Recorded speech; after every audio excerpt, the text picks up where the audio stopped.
오늘 1년에 가장 중요한 성탄절 예배 시간입니다.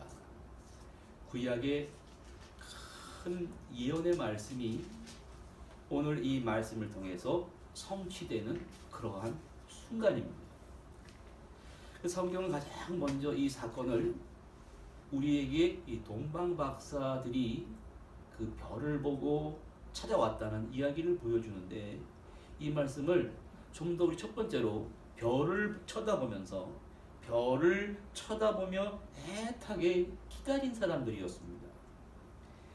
동방 박사와 아기 예수의 나심과 또 헤롯의 그 위협과 이런 말씀을 보면, 왕은 이 세상에 등극할 때 참 편안하게 올 수 있습니다.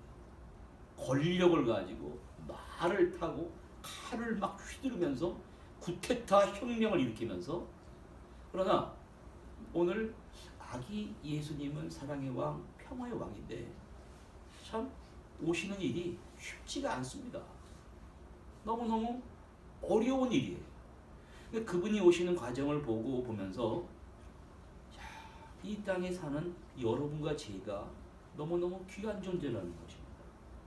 이 말씀을 들으면요, 남편이 아내를 바라보고 아내가 남편을 바라보고 자녀가 자식들을 바라볼 때 너무너무 소중한 존재라는 것을 우리가 깨달을 수가 있습니다. 그러면 아기 예수 왕이 오실 때 그분이 오심으로 말미암아 어떻게 오실, 진정한 요셉과 마리아의 헌신이 없었더라면 예수님이 왕으로 오실 수가 없었습니다. 그리고 오늘 말씀입니다. 왕이 오셨는데 그러면 이렇게 나가서 대접하고 환영해야 되는데 없어요. 다 캄캄한 어두운 가운데 묻혀서 다 잡니다. 콜콜 늦잠을 자고 먹고 마시고 아무도 아기 예수를 환영해 주는 사람이 없습니다. 이게 말이 됩니까? 그래서 오늘 저 멀리 동방이라는 나라는 페르시아라는 나라. 페르시아에 어떤 사람들이 살고 있었냐면 점성술이 발달됐습니다. 우리나라도 옛날에 보면 별을 보고 천문학자들이 관측했습니다만은, 그 페르시아에는 별을 보면서 인간의 생명이 저 우주 밤하늘에 떠 있다라고 생각을 했습니다. 우리가 별을 본다는 것은 지구도 돕니다. 우주 궤도를 따라 돌거든요. 별도 다 이렇게 따라 도는 거예요. 우리 눈에 서 있지만 이게 서 있는 게 아니에요. 엄청난 속도로 돌아가는 겁니다. 이게. 그거를 보면서 연구한 사람들이 메시아가 오신다, 그분이 오신다는 것을 어떻게 알았냐면, 이스라엘 백성이 우리가 알다시피 다니엘과 사드락, 아벳느고가 포로로 붙잡혀갔습니다. 바벨론은 당대 최고의 권력이었어요. 그런데 거기서 무슨 일이 벌어지냐면, 느부갓네살 왕이 꿈을 꿉니다. 꿈을 꾸고 막 잊어버리지 않습니까? 그래서 바벨론 이 점성술 이 박사들이 메이자이란 말이에요. 불러서, 야, 내가 꾼 꿈을 해몽하라고 그래요. 왕이시여, 그 꿈을 나에게 말해주시오. 나 꿈을 잊어버렸대. 아니, 꿈을 말해야지 해몽하는데 그거는 하나님만이 아시는 것입니다. 그 다니엘이 나타나가지고 꿈 해몽을. 그래 왕이 뭐라고 그랬냐면, 야, 다니엘의 하나님이, 유대교의 하나님이, 히브리인의 하나님이 진짜 하나님이다, 이렇게 나오는 거예요. 그래서 바벨론 점성술 박사들이 유대교를 막 연구를 했거든요. 연구해보니까 언젠가 그분이 오신다. 그런 사상과 별을 보고 연구하는 것이 합쳐서 그들을 기다리고, 근데 어느 날 페르시아의 아기 예수를 나타내는 별이 빛나기 전에도 별이 일정한 궤도를 따라 돌았습니다. 그런데 아기 예수가 태어난 날, 주피터라고 그러더라고. 나중에 알아보니까 목성이 궤도를 이탈해버린 거예요. 궤도를 이탈해가지고 저 페르시아의 밤하늘을 딱 비치고 서 있는. 저거는 무슨 징조다. 그러면 우리가 저 별을 이게 움직인단 말이에요. 야, 짐 싸라. 저거는 분명히 오시기로 한 그분이 나타나신 거다. 그리고 그 별을 따라갔다는 얘기입니다. 아기 예수님이 이 세상에 오시는 징조를 그들에게 나타나 보이셨다는 것입니다.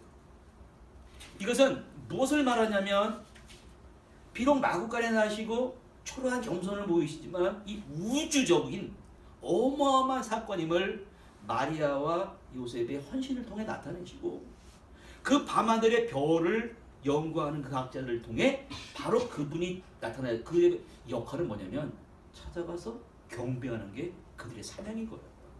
다른 거 다 필요 없습니다. 돈이고 땅이 필요. 저분을 내가 찾아가서 그 목성이 주피터가 쫙 인도하는 대로 그분한테 엎드려야만 된다. 그래서 어디로 왔냐면 두 번째 별을 보고 어디로 왔습니까? 예루살렘 성으로 왔어요. 헤롯 왕이 사니까. 당시는 헤롯 왕은 왕이 아닙니다. 시저 아우구스투스가 왕입니다. 그래서 그 갈릴리 유대 땅 사마리아 땅은 그레이트 헤롯 대제의 세 아들이 있었는데 세 유대 땅 베레아 이렇게 나눠줬습니다. 그 헤롯 땅을 이 헤롯 안티파스라는 사람이 그 예수님이 나신 땅을 지배하고 있었습니다. 그러니 이 점성술을 연구한 이 학자들이 어디를 갔냐면 헤롯 왕이 사는 궁전으로 왔단 말이에요. 왜? 왕은 궁전에서 나셔야 되니까. 그래서 어디서 오셨냐 그러니까 우리가 페르시아에서 별을 연구하는 메이자이라는 천문학자들. 별을 보고 뭐라 해요? 별을 보고 유대인의 왕이 나심을 알고 우리가 경배하러 왔노라. 헤롯이 내가 지금 왕인데 왕이 났다라고 그러는 거예요. 근데 이 경배 이 사람들은 딱 얘기하면 헤롯 왕이 그러십니까? 에? 그렇다면 우리가 거기를 찾아가서 그분을 경배해야지. 그럴 줄 알았습니다. 그런데 그러지 않고 차가웠습니다. 반응이 차가웠습니다. 조용히 서기관과 성경을 안다는 박사들을 다 불렀습니다. 아니 지금 페르시아에서 메이자이 별을 연구한 사람이 와가지고 왕이 메시아가 나타났는데 이게 무슨 말이냐? 그랬더니 알기는 잘 알아요. 구약 미가서 5장 2절에 유대 땅 베들레헴아 너는 작을지라도 너를 다스릴 자가 이스라엘 목자가 거기서 났다. 그랬습니다. 그랬더니 동방박사가 그 얘기를 듣고 여기가 아니네. 그러면 우리는 여기가 아니고 베들레헴 땅에 났었다니까 우리는 그쪽으로 가야 되겠습니다. 하고 궁전을 떠나서 그 별이 마침 그의 별이라고 했어요. 여러분 잘 들으셔야 됩니다. 그분의 별이에요. 우주 계절을 이탈한 아기 왕이 나타나실 곳에 비추는 별이에요. 우리는 모르지만 천문학자들은 정확히 아는 겁니다. 그 별을 따라 막 가는. 그러면 아기 예수가 났다는데 예루살렘 성은 뭐가 있었느냐?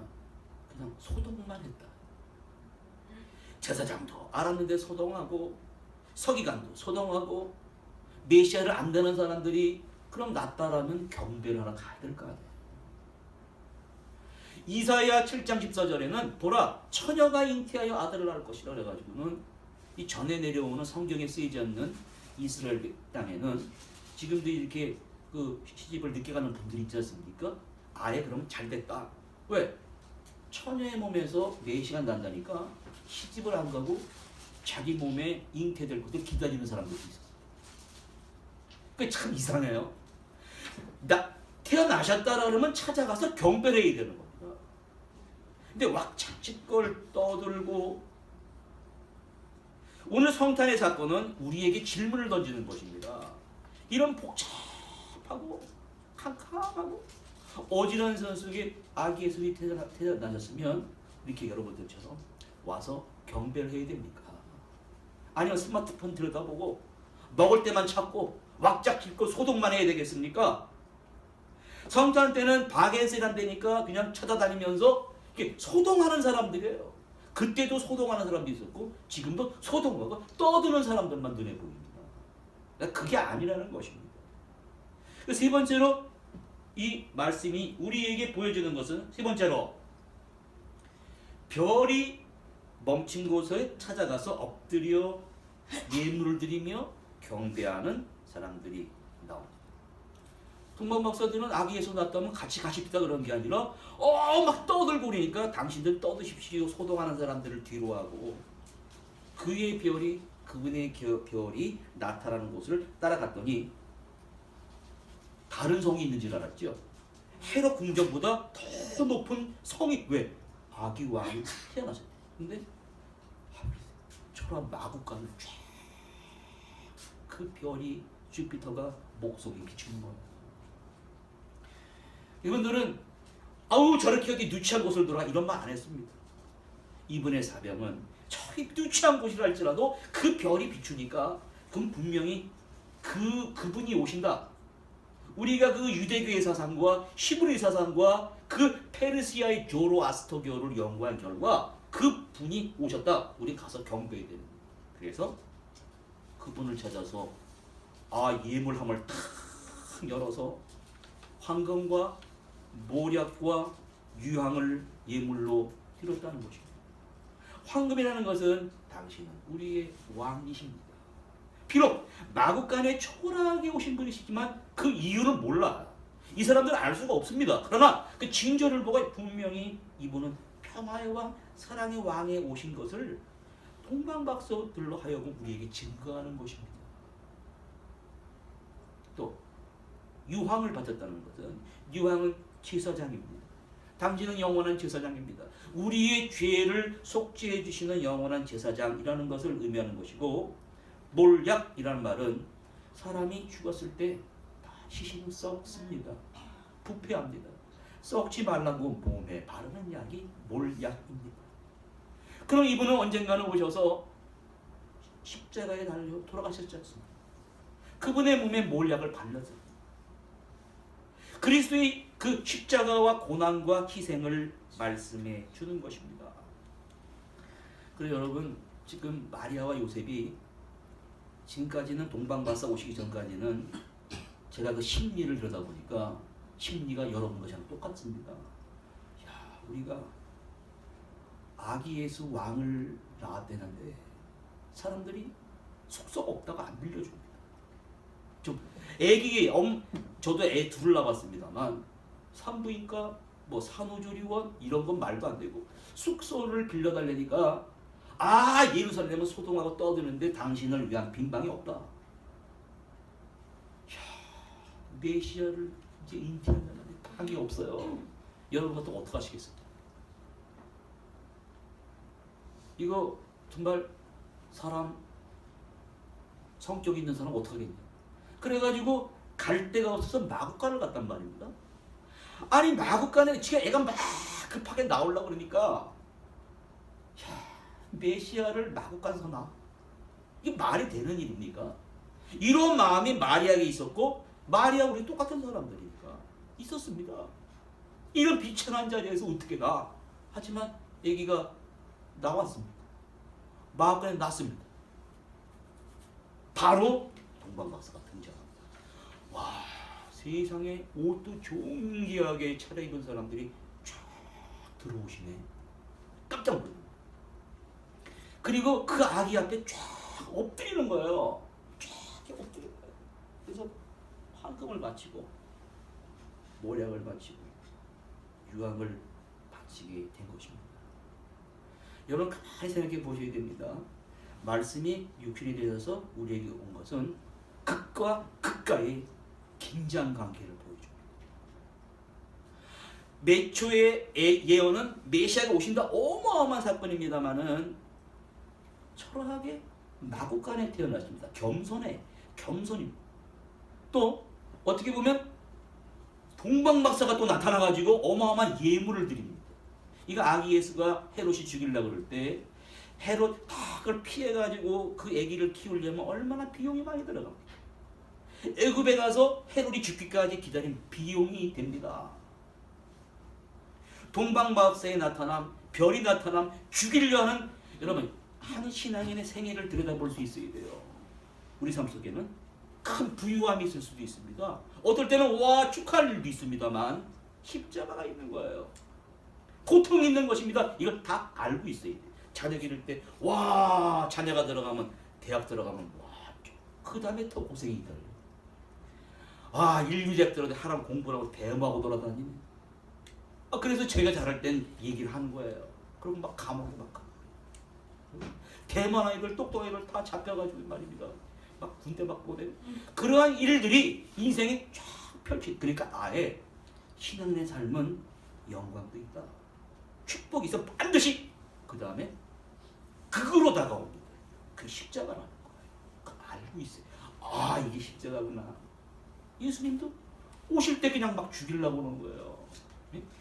그래서 헤롯이 동방박사 보고 뭐라 해요? 나도 그 아기 예수를 찾으면 경배하려고 그러니까 나에게 알려주십시오. 그랬단 말이에요. 그럼 뭐야? 죽이려고 그래요. 사람을 죽이려고 그럽니다. 상처를 주려고 그럽니다. 이게 세상의 모습이란 말이에요. 그러나 동방박사가 꿈에 계시를 줘서 야, 헤롯에게 가지 마라. 네 딴 길로 돌아가라. 그 헤롯도 문제예요. 그냥 딴 길로 돌아가 헤롯 죽이면 어떡해? 그러한 위험이 있었다는 말입니다. 내가 헤롯의 말을 들을 것이냐? 아니면 꿈의 계시를 받고 돌아갈 것이냐? 이들은 과감히 십자가를 선택했습니다. 그 죽음의 길입니다. 태어나서 죽이더라도 우리는 다른 길로 가야 된다. 다른 길로 가는 이게 바로 신앙인의 삶입니다. 이걸 우리가 신앙 속에서 탁 캐치해서 자녀를 키우고 사업을 하고 인간관계를 맺고 무슨 일을 하든 공부를 하든지 당신 잘했습니다. 축하할 일도 있지만 반드시 헤롯이 따라다닙니다. 십자가의 고난이 따라다닙니다.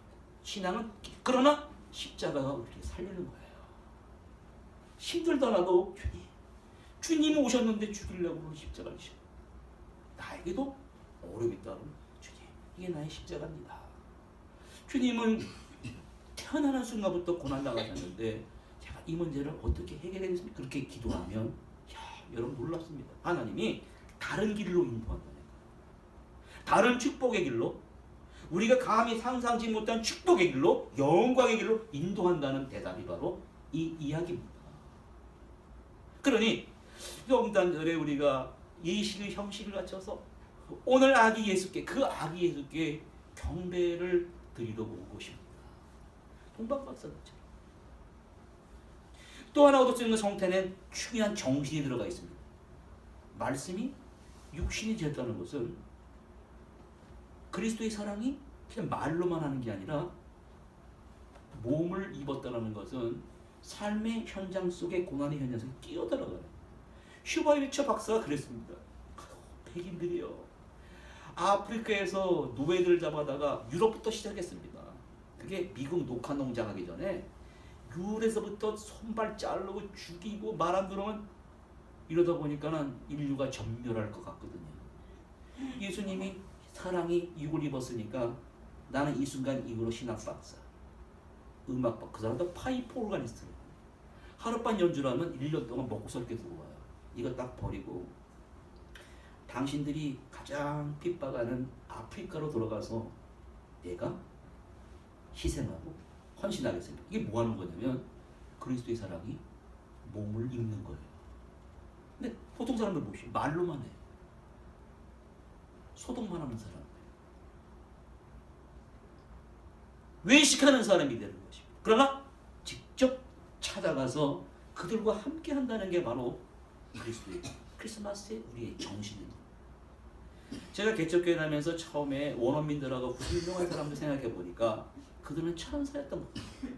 하나님이 그들이 제가 너무 부족하니까 천사를 보내주셔서 귀한 데 가서 귀한 낮은 곳에서부터 이 출발하는 것을 전 너무너무 감사하게 생각합니다. 어저께도 아이들이 차 막 막히는데 1시간 반 동안 차 안에서 있는데 저거 아이들 중에 성질이 있는 아이들은 근데 아이들이요 화를 안 내더라. 오늘 내가 뭐가 미안하냐면 나 기다리는 사람이 미안해. 내가 막 전화했잖아요. 아이들은 좋다는 거야. 왜? 목사님 교회 가면 선물 받는다. 그거 하나밖에 없는 거야. 크리스마스 사랑 함께 한다는 거 목사님이 차 안에서 함께 하고 막 노래도 불러요. 함께 한다니까 아이들은 너무너무 좋아하는 거예요. 그래서 제가 참 기뻤습니다. 또 새로운 하나님이 또 새로운 깨달음을 허락하여 주시네. 바로 성탄의 정신을 오늘 우리에게 보여주셨습니다. 이러한 성탄의 정신을 가지시고 이런 삶 속으로 들어가서 성탄은 사람이 내 몸을 통해서 육신을 입는 사건, 내가 희생의 현장으로 뛰어들어가서 가난한 사람과 소외된 사람과 낮아진 자리에 들어가서 예수님의 사랑을 실천하는 바로 그것에 하나님의 놀라운 축복이 함께한다는 사건이 바로 성탄의 사건이요, 성탄의 정신입니다.